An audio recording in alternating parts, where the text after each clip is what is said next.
Let me address the optics issue here first, which is weird for a white guy to say this to a black man. But there are people in the black community who are going to say, I can't believe you had that Brandon Tatum on. He's not a real black guy. He attacks the black cause. It doesn't matter that he's black. He's worse than a white racist.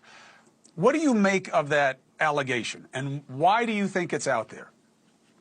Well, Chris, thank you so much. And I'll say this, man, we're all Americans at the end of the day, so I don't take any offense of you using your freedom of speech and your commentary to come up with these things or make your point. I think it's laughable.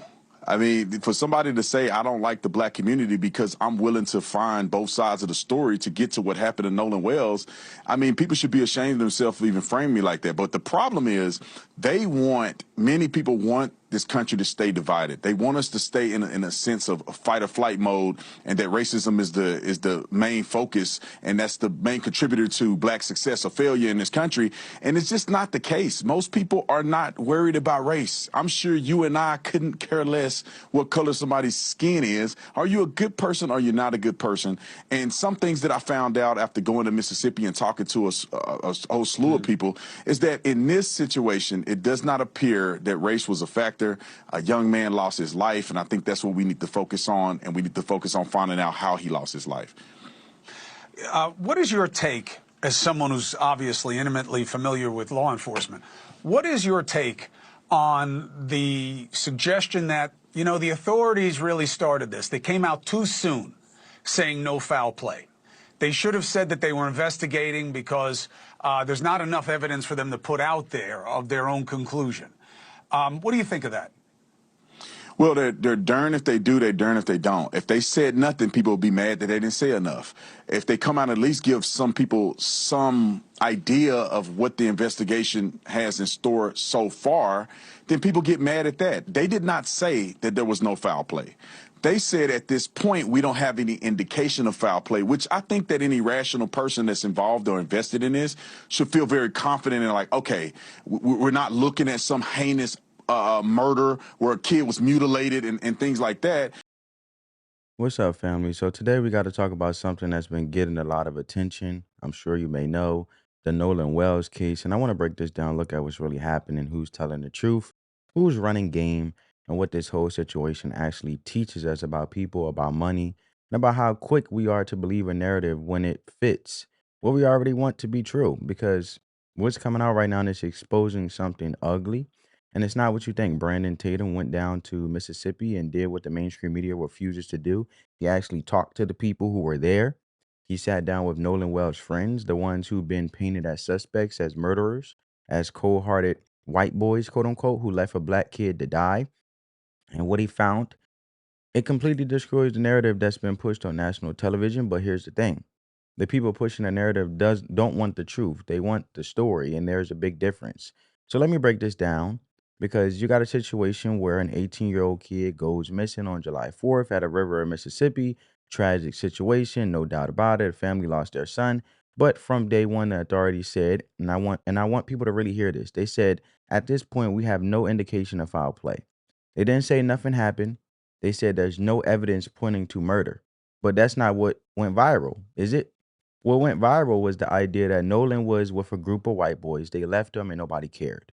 That's the story that got people donating, that got the media attention, that got Benjamin Crump involved. And now weeks later, we're finding out that story was built on a foundation of lies, because Brandon Tatum went and interviewed Nolan's best friend, Warren, a white kid from Mississippi who's been friends with Nolan since the 8th grade. And Warren explained that it was 20 to 30 people on 3 boats, and they all went to the island together. Hundreds of thousands of people were there. Nolan told his friends he was going to hang back with a girl. They had a mechanical issue with their boat, so they left, thinking he'll catch a ride with someone else. Let's be real for a second. How many of y'all have been at a party, at a cookout, at a beach, and you lost track of your friend for a few hours? Normal. That's human. That's not a conspiracy. Now, here's where it gets really interesting. The narrative being pushed is that these boys didn't care. They went silent, that they lawyered up and refused to talk to the family, Nolan Wells' family, that to be exact. But Tatum obtained leaked text messages that tell a completely different story, because on July 7th, Ashley Cole, one of the friend's parents, reached out directly to Nolan's mother, Christine, and said, This is Ashley Cole. If or when you ever want to talk to me, this is my number. Let me say that again. The parents of the friends that were with Nolan that day reached out to Nolan's parents and offered to talk. Multiple parents reached out. One said, sorry for your loss. Another said, give me a call when you're ready. Another said, we need to talk. And what did Nolan's family do? Nothing. They ignored the messages, but then they go on national television with Benjamin Crump and say, nobody has reached out to us. Nobody cares. We have no answers. That's not a mistake. That's a choice. You can't say you want answers and then ignore the people who have them. It looks like you're denying the truth, or you don't want to hear the truth, or you don't even want to know as much information as possible to get to the truth. So if you don't want context, then how can that lead you to the truth if you don't have context to lead you to the truth so you can seek full understanding about the situation in its entirety to actually know the truth? Or vet out what is true and what is not to actually get to the truth more accurately or effectively. So think about it from a common sense perspective. If someone's son died and the last people he was with, their parents are calling you saying, let's talk, wouldn't you call them? Wouldn't you want to hear what they have to say unless you already know what happened, unless the truth doesn't fit the story you're trying to sell? That's my whole point here. I want people to understand that the biggest threat when it comes to this country, it's not racism, it's not white supremacy, it's not any of that. The biggest threat are people who lead you to believe that those things don't exist. Why does it have to be about race? That's the biggest threat, okay? Because everyone would like to be moving in a progressive position, right? We would like to be moving forward. But as long as there are those people who are saying, hey, there's not a problem here. What are you talking about? The doctor can't help you. He can't prescribe medicine if you don't even, A, go to the doctor to begin with. But when you go to the doctor, you say there's not a problem, even though you're bleeding out of your side, right? You got your whole intestines coming out. There's not a problem. I don't need surgery. Someone like that, you can't help them, bro. It just is that to say this when it comes to people like Brandon Tantrum, okay? When you have low IQ black people, they are just ripe for the picking when it comes to the lineage of evil. They look at them first because they know that A, they're low IQ, so they're easy to manipulate, right? In addition to that, they don't have many options because they're low IQ, right? So it makes it easy to throw money at them and to give them their marching orders. I'm telling you right now, if a white boy was on an island with his black friends, all black, and some white folks put on a camera that something must be suspicious because the one white boy is with all these black dudes, and something may have happened. We know that people covering it up and everything because these kids black. Man, we'd be pissed off on them. Shut your bitch ass up. And the people who agree with him. Because he's leaving out context of why people are upset about this situation. Number one, black people have, for the most part, unified on the concept of, if you guys went out there together, you're going to come back home together. If my white homeboy is with me, he was in my boat, my car, whatever. He drove out there with me. He's coming back with me.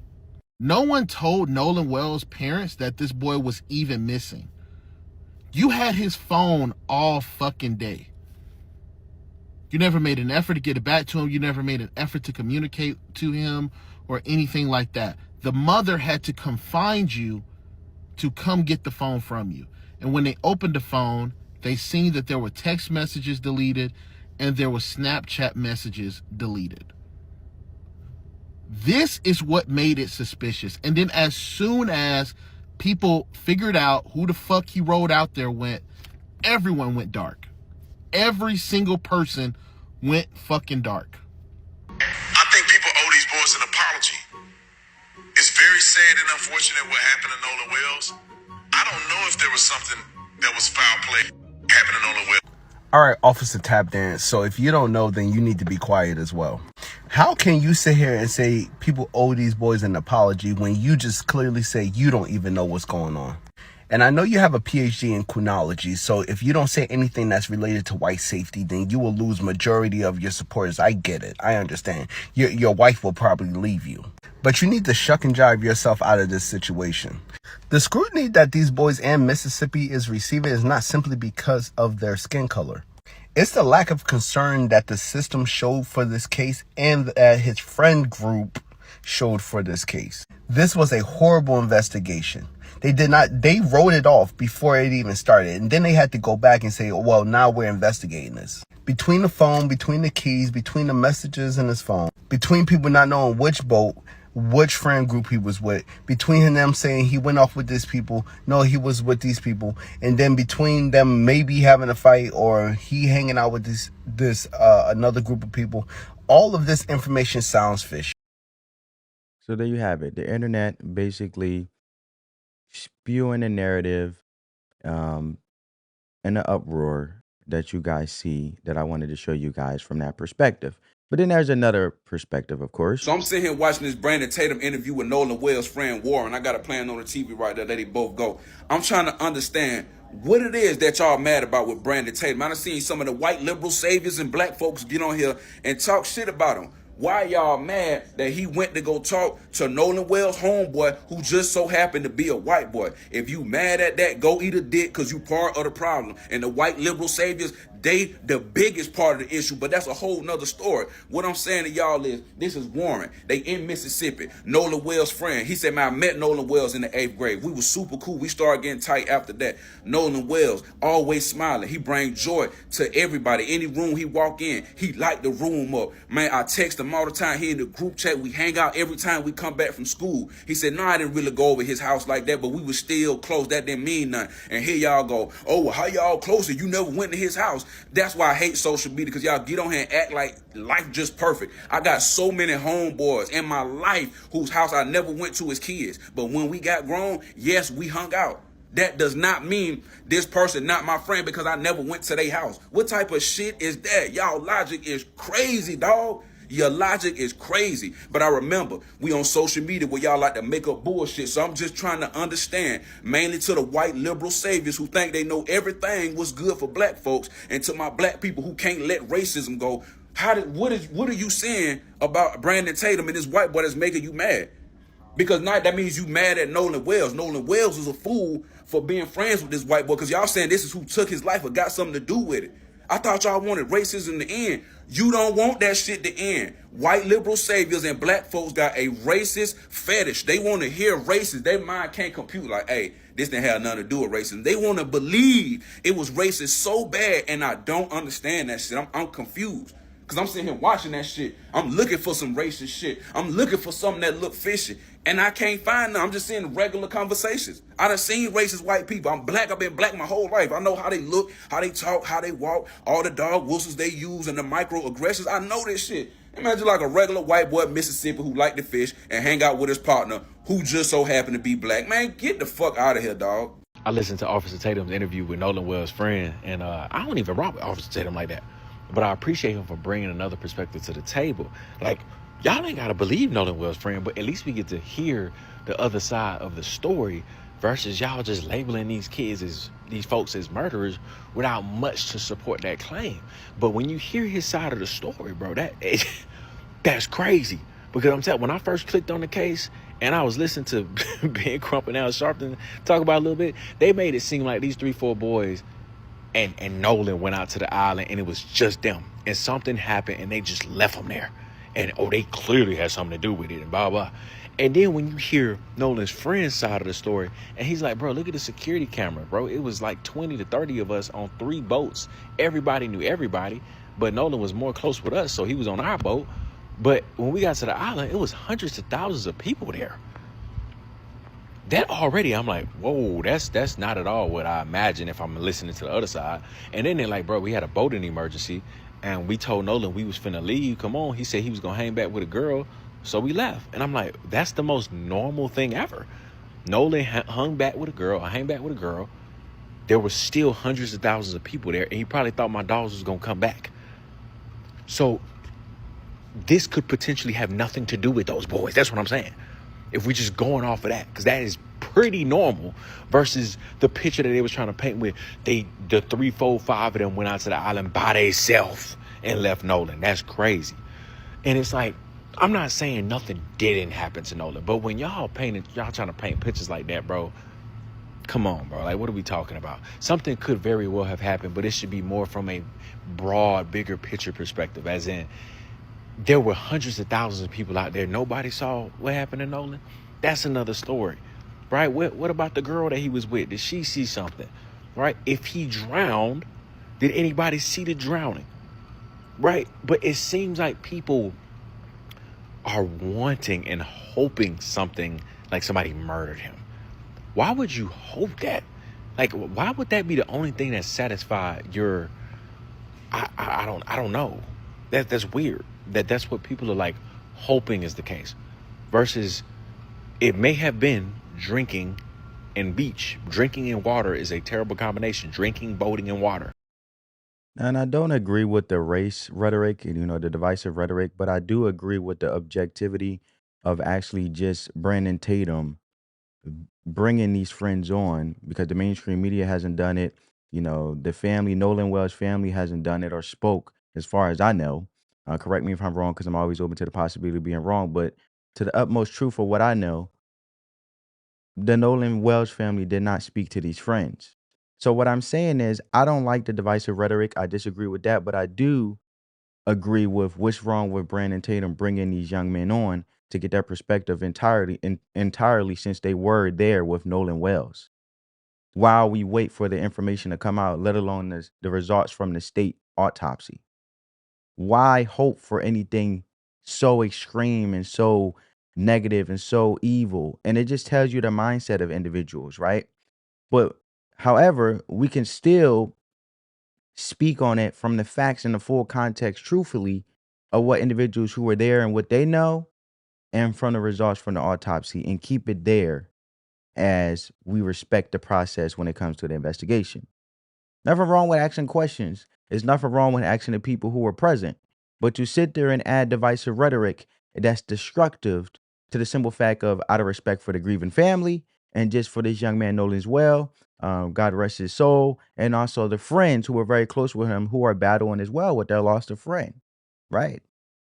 Where is the sympathy, right? Where is the I guess empathy? It doesn't exist, or isn't, you know, as fond or as applied as it used to be, where you can put yourself in someone else's shoes, I guess, nowadays, because the virality and the crave to go viral and social media and clicks and things like that, and clickbait and rage bait happens to be a trend or a certain thing that in this popularity gets you attention from a validation perspective, to, I guess, make it as though you're doing something, which prones to be making more society, communities, and, you know, things dangerous as a country, because it takes away from the truth, as you see from the perspectives of how people are spewing the rhetoric and just not even trying to ask reasonable common sense questions objectively for the loss of human life and friends and loved ones that loved this young man Nolan Wells. So that's where the grift comes in, right? And from if you want to look at it, and a lot of people are saying it from my perspective, because the ugliness gets exposed.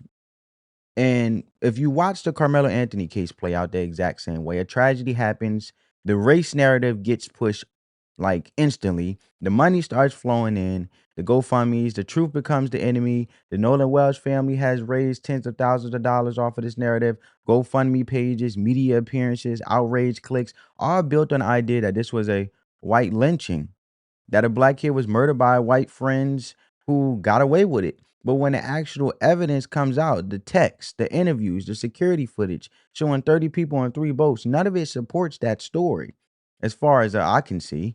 And we can agree to disagree. We're just having a productive conversation, but still respecting the grieving family, the friends, and Nolan Wells for, out of respect for his life, a short life on this earth, unfortunately. But even a can of alcohol, Nolan was pictured drinking that day.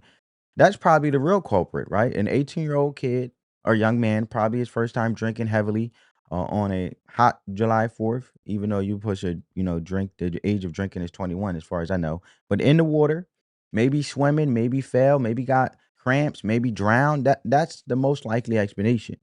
That's what toxicology is going to show when we get the autopsy and things from the state. Drunk, inexperienced swimmer, tragic accident, but you can't raise money off that, right? You can't get on CNN with that. You can't divide the country with that. So the truth gets buried and the grift gets pushed. That's it.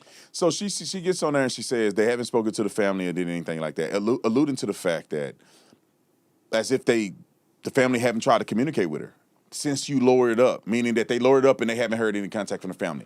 Well, here is Ashley Cole, the stepmama who's a judge is what they say, and she's a family law judge. She's not even a criminal judge. So, they want to make her out to be like she's going to interfere with the case. She don't have no leverage to interfere with the case, to be quite honest. But anyway, this is her, and we got this leaked to us, and so we have this information available. As you can see it, this has been verified. I saw it with my own eyes.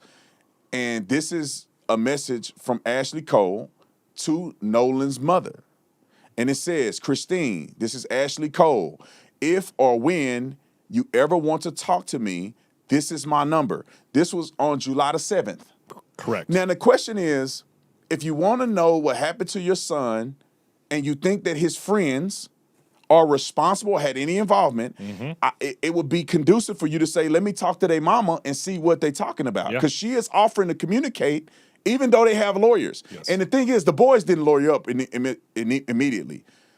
Warren had a lawyer before anybody else, but the rest of the boys did an interview, equivalent of a polygraph test, all with no lawyers. So they act like they all lawyered up. That's not what happened. And then, even if they lawyered up, the mom said, come talk to me. Yes. And what did she do? She don't say anything. And then she had to make a correction. Yes.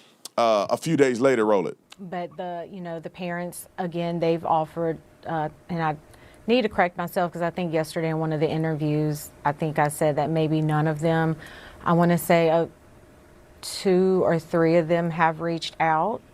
Just the first one expressing her condolences, another one just saying, hey, give me a call if and when you're ready type of deal. And then another one just, sorry for your loss, but hey, we need to talk type of thing. And you know what? What? It hasn't, are we at a week? My brain is mush. We're all over the place emotionally. This has been a difficult situation. I cannot express how hard this has been on not just us as parents, but also his siblings. But they got bald head milk dud down there that could communicate. Why don't they have them talk to their lawyer? Why don't they communicate? So you telling me, this is the part that make me mad, and this is why I question them sometimes, that this is another money grab situation. If my son was killed or dead, sure, and these are the last boys that's with him, they clearly are friends. Yeah. The parents don't seem to be hiding anything because they're trying to reach out. Right. They gave condolence and they saying, let's talk. One parent said, we need to talk. Yes. What do you want to talk to me about? Well, you may know what happened to my son. So let me talk to you and see what you got. But no, I don't want to talk to them. Well, also, too, you would do your due diligence as a parent to turn over every stone possible. Let me talk to these people and see what they got to say. Because if they coming forward to me, I ain't got to chase them down. Yeah. Then maybe maybe they got something I don't know. Yeah. And maybe also, they're willing to share some text or share some video or give me some context, because they're out here right now saying, we don't know what happened. The boys, he left with the white boys and then came back dead. And, I don't know what happened. It's like, ma'am, are you saying a couple days ago parents have been reaching out to you? Right. Why would they reach out to you? They kill your son. Yeah. Like you wouldn't, if you were hiding something, the last... Man, if I killed somebody, I'm going to get a lawyer and you ain't going to hear from me. Gone. But these kids didn't even have lawyers and their parents are reaching out. Yep. So from my perspective, this is one of the most disgusting things I've seen in a while. Not just because a young man lost his life. That's tragic regardless. But because adults are using that tragedy to enrich themselves while dividing this country further. The friends, parents did everything right. They reached out, they offered to talk, they showed concern. The boys themselves did interviews, took polygraph tests, cooperated with investigators without lawyers present. That doesn't sound like people covering up a murder. That sounds like people who have nothing to hide. And yet, they've been dragged through the mud, called murderers, threatened online, all because some adults saw an opportunity and took it. The mom of one of the friends is a family court judge, you heard, not a criminal judge, not involved in the investigation at all. But the narrative is being twisted to make her look like she's pulling strings behind the scenes. It's calculated, it's dishonest, and it's working on people who want to believe the worst. Now, here's the thing I want you to take away from this. Not just about this case, but about life in general. The truth always comes out. It might take time. It might get buried under narratives and hashtags and media appearances, but eventually the evidence surfaces, the texts get leaked, the interviews happen, and the story that was built on emotion collapses under the weight of facts. When a toxicology report, I can't even say toxicology report drops, when the real autopsy comes out, a lot of people who donated money, who shared posts, who attacked these kids online are going to feel real stupid. But more importantly, a lot of people are going to realize they were used, that their anger and their pain was manipulated by people who saw dollar signs in a grave.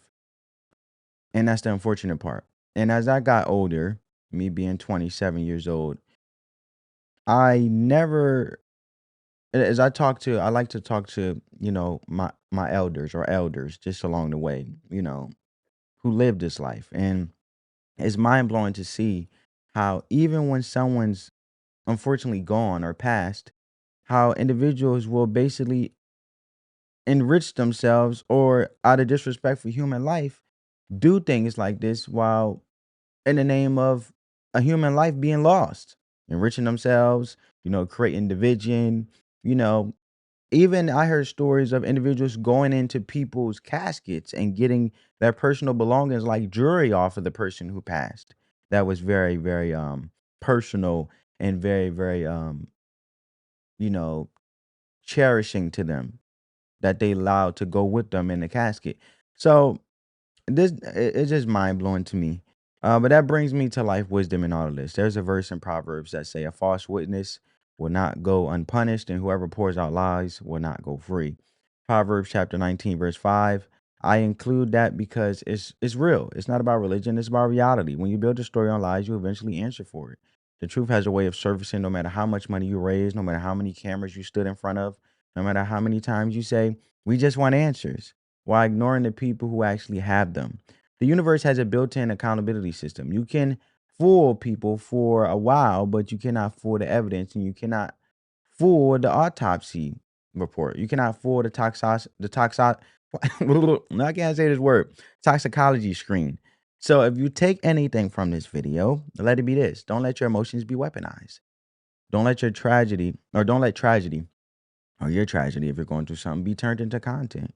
And don't let the desire for a villain override your ability to think critically, because there are people out there who will use a dead child to fill their pockets and divide a nation. I mean, I just mentioned how heartbreaking and how mind blowing it is to me as I continue to hear stories from, elders and seniors, along the way who have said these things that have very much wisdom and lived a life longer than me to the fullest and lived a full, healthy life and still going on. But the only way to stop it is to refuse to be part of the audience. Spread that peace, love, and positivity. Let the love supersede the hate, family. I'll catch you in the next one. Peace.